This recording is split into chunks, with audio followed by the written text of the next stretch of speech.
139 BSF Ranibari BUP থেকে একজন Johnny রানী দাস নামে একটা বাংলাদেশি ন্যাশনালকে কদমতলা থানায় হ্যান্ডওভার করে তাকে বাংলাদেশি কোনো কাগজপত্র নেই, বৈধ কাগজপত্র নেই, সে উইদাউট কাগজপত্র সে বাংলাদেশ থেকে ভারতে প্রবেশ করে সুধাংশু দাস নামে একজনকে বিবাহিত করে ওদের বাড়িতে বসবাস করছে।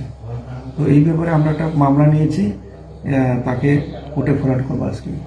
সুধাংশু দাসের বাড়িতে বজেন্দ্রনগর ওয়ার্ড নম্বর 5। তো আমরা পুরে গেস্ট এটা কি স্যার এটা পুলিশ বিএসএফ যৌথ অভিযান ছিল।